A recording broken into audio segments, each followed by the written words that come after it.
Global level पर देश का विकास हो रहा है, लेकिन क्या गरीबों को वो सारी सुविधाएं मिल रही हैं जिसका उन्हें अधिकार है? नमस्कार, मैं गुंजन कपूर स्वागत करती हूं आपका रियल रिपोर्ट के इस प्रोग्राम में। मेरे साथ जानिए भारत देश की कड़वी सच्चाई। अगर लोगों के पास अपनी बुनियादी जरूरतों को पूरा करने के लिए पर्याप्त पैसा नहीं है, तो इस विकासशील देश में लोग कैसे रहेंगे? भारत में लगभग 22% लोग राष्ट्रीय गरीबी प्रतिशत के नीचे रहते हैं। इसी के साथ बेरोजगारी 8.2% तक घटने के बावजूद भी हाल ही में आगरा के एक परिवार ने सामूहिक आत्महत्या की थी। आज भी इस देश में 22 करोड़ से अधिक लोग भूखे हैं और कुपोषण के रोगियों की वृद्धि हो रही है।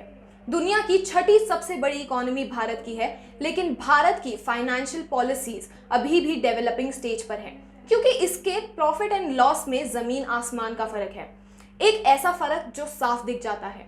यूनाइटेड नेशंस यानी संयुक्त राष्ट्र की रिपोर्ट के हिसाब से हमारे देश भारत में रईसों को बढ़ने की रफ्तार अमेरिका और ब्रिटेन से भी ज्यादा है। जिन लोगों की संपत्ति 200 करोड़ से अधिक है, उनकी संख्या में 11% तक की बढ़ोतरी कोरोना काल में हुई है। जिन लोगों की संपत्ति 200 करोड़ से अधिक है, उनके क्रमांक में बढ़ोतरी के बाद उनकी गिनती 13,600 से अधिक हो गई है।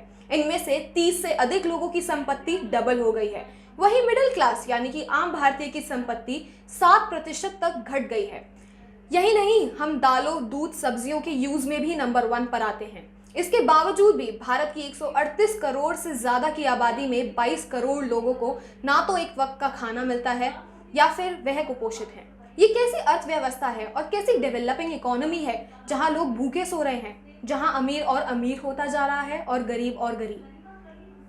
सबसे चौंकाने वाला आंकड़ा सामने आया है कि देश में हर दिन लगभग 4,500 बच्चे जिनकी उम्र 5 साल से कम है और भूख और कुपोषण के कारण मर जाते हैं। गरीबी के चलते ये आंकड़े अभी भी बढ़ रहे हैं, लेकिन इन्हें ना कोई कम करने का प्रयास कर रहा है, ना ही कोई इन्हें करना चाहता है। भारत अपनी इकोनॉमी को ऊपर रखने में कोई कसर नहीं छोड़ता, लेकिन वही जब बात पौष्टिकता की आती है तो भारत अपना कंपैरिजन उन देशों से करता है जो कि डेवलप भी नहीं है। और तो और भारत की रफ्तार गरीबी और भूखमरी मिटाने में बहुत धीमी है। जब जब सरकार बनती है तब मिडिल क्लास और गरीबी रेखा से नीचे रहने वाले लोगों को सबसे ज्यादा उम्मीद होती है, क्योंकि हर सरकार का वादा होता है कि सरकार बदली है तो योजनाएं और किए हुए वादे भी पूर्ण करती है। लेकिन अब सब जानते हैं कि इनका कोई काम नहीं है। कहने के लिए होने वाला सुधार नहीं होता। मिडिल क्लास को आज भी किसी भी तरीके की रियायत नहीं मिली है। अभी गैस सिलेंडर के दाम हाल ही में बढ़े थे, तो अब बिजली के बिल।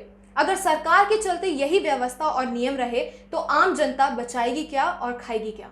सरकार को चाहिए कि वो देश की विकासशीलता के साथ साथ आम जनता को भी विकासशीलता की ओर लेकर जाए। जैसे गरीबी हटाएं, बेरोजगारी हटाएं, शिक्षा की गुणवत्ता में वृद्धि लाएं। क्योंकि जब देश की आम जनता के ऊपर बेरोजगारी और गरीबी का भार हटेगा, तभी जनता विकासशील होगी और देश को भी विकासशील बनाएगी।